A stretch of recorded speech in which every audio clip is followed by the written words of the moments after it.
Hello everyone, today we are going to cover chapter number 5, summary of Shreemad Bhagwad Geeta. So chapter number 5 starts like this, in which Arjun said, O Krishna, you praise spiritual knowledge and the performance of selfless service.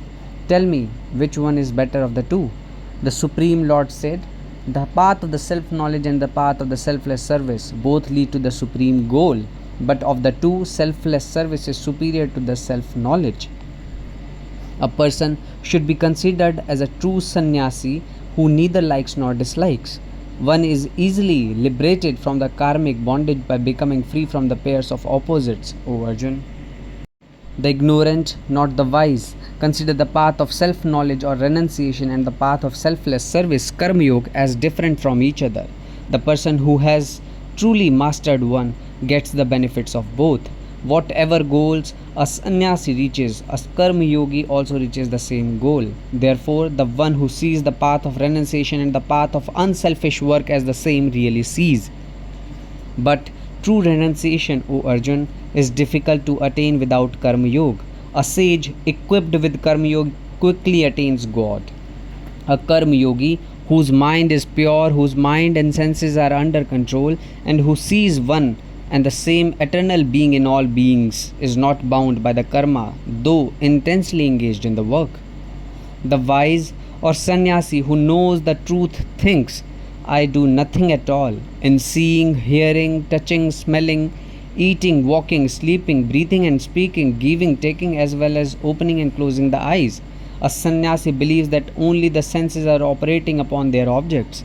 One who does all the work as an offering to the Lord, abandoning attachment to the results, remains untouched by the karmic reaction or a sin, as a lotus leaf never gets wet by the water while living in it.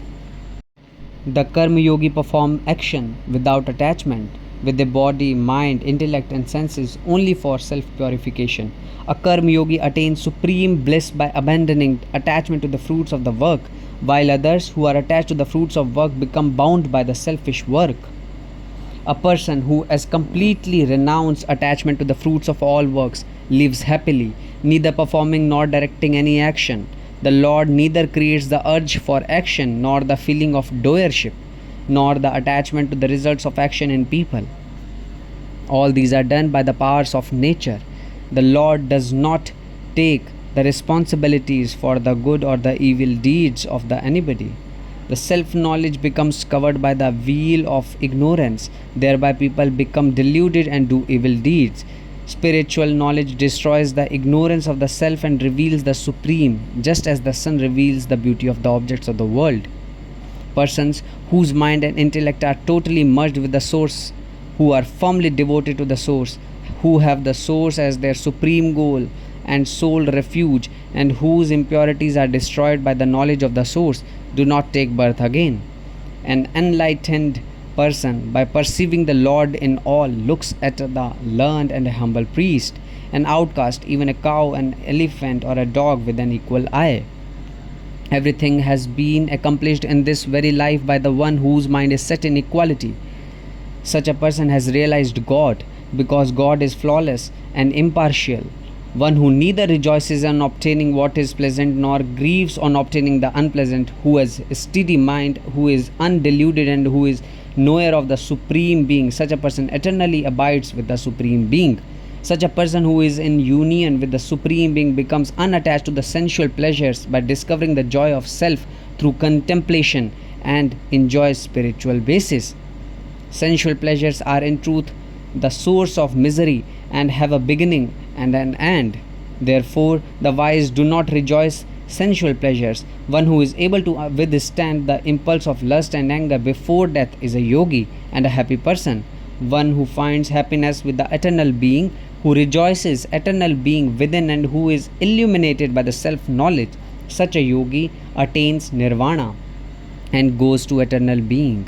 Seers whose sins or imperfections are destroyed, whose doubts have been dispelled by the self-knowledge, whose minds are disciplined and who are engaged in the welfare of the others, attain the Supreme Being.